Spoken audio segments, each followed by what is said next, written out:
Hello guys, চলে এসেছি সুন্দর একটা রেসিপি নিয়ে।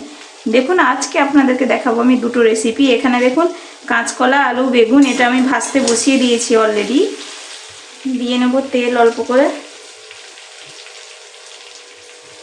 দিয়ে দেবো শুকনো লঙ্কা, দিয়ে দেবো 5 ফোড়ন, দিয়ে নেব রাঁধুনি।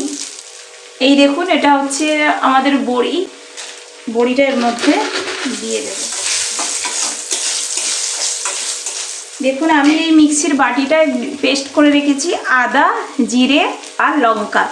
আমি আদা, জিরে, লঙ্কাটা এতে একটু দিয়ে দেব সামান্য হলুদ, দেব লঙ্কার গুঁড়ো, দেব দেখুন চিনি। মশলাটা আর একটু কষে নেব। দেখুন এতে নিয়েছি জিরের গুঁড়ো, ধনের গুঁড়ো, এতে দিয়ে দেব। সবজিটা আমার অলরেডি প্রায় ভাজা হয়ে গেছে। দেখুন আমি কেটে রেখেছি কলমি শাক আমি দিয়ে দেব। দেখুন গাইস আমি 5 মিনিট পরে ফিরে এসেছি। আর 2 মিনিট ঢাকা দিয়ে নেব। এটা একটু ততক্ষণে নেড়ে নেব। দেখুন এটাও হয়ে এসেছে। দেখুন গাইস আমি এসেছি আবার 2 মিনিট পরে। আপনারা 5-7 মিনিট শাকটাকে ঢাকা দিয়ে রেখে দেবেন। দেখবেন এই যে হয়ে এসছে আমার শাকটা। এবারে আমি এই শাকটা নিয়ে আমি দিয়ে দেবো, এতে নেড়ে নেব। দেখুন গাইস আমার এটা রেডি করে নিয়েছি। এখানে নিয়েছি সয়াবিন, এখানে পনির আর এখানে আলু। আমি একটা একটা করে ভেজে নেব। দিয়ে দেবো তেল, এর উপরে দিয়ে দেবো একটু লঙ্কার গুঁড়ো। দেখুন এই সবজিটাই আমি দিয়েছি কাঁচা কলা, বেগুন, আলু আর বড়ি। এটা দিয়েই এই রেসিপিটা হয়। এতে ভেজে নেব আলুটা, দিয়ে দেবো লবণ, দিয়ে দেবো হলুদ। এই সবজিটা একটু নেড়ে দেব, কেন কি এটাতে জল পড়বে না, তাই এটা গ্যাস সিম করে আস্তে আস্তে রান্না করতে হবে। দেখুন গাইস আমার চচ্চড়িটা কত সুন্দর হয়েছে। দেখুন আমার হয়ে গেছে, আমি নামিয়ে নেব। দেখুন গাইস আমার আলুটা ভাজা হয়ে গেছে, আমি তুলে নেব। এতে দিয়ে দেবো পনির,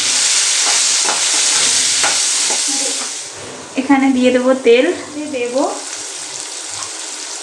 কটা জিরে আর কালো জিরে। দেখুন আমার পনিরটা ভাজা হয়ে গেছে, পনিরটা তুলে নেব। দেব সয়াবিনগুলো তেলে আবার ভেজে নেব। দিয়ে দেব লবণ একটু। সয়াবিনটা যতক্ষণ ভাজা হচ্ছে ততক্ষণ আমি দিয়ে নেব তেলের মধ্যে একটু লবণ। মিক্সির বাটিতে নিয়ে নিয়েছি আদা, রসুন, পেঁয়াজ, টমেটো পেস্ট করে নিয়েছি। দেব হলুদ, দেব লঙ্কার গুঁড়ো। মশলাটা ভালো করে কষে নেব। গাইস টমেটো একটা কুচি করে এর মধ্যে দিয়ে দেব। দেব চিনি,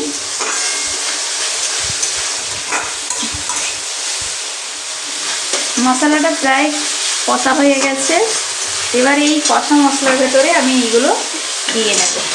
দেখুন গাইস প্রায় হয়ে এসেছে, কষা আমার হয়ে গেছে। দিয়ে দেব জল। দেখুন গাইস দিয়ে দিয়েছি জল। ঢাকা দিয়ে 5 মিনিট গ্যাস সিম করে রেখে দেব। দেখুন গাইস রেডি হয়ে গেছে আমার পনির সয়াবিনটা। আমি এবারে নামিয়ে নেব। একটু ঘি আর গরম মশলার গুঁড়ো দিলেই রেডি আমার পনির। হ্যালো গাইস দেখুন রেডি হয়ে গেছে আমার খাওয়ার। কেমন হয়েছে আপনারা কমেন্টে জানাবেন, লাইক করবেন আর কমেন্ট করবেন আর সাবস্ক্রাইব করবেন।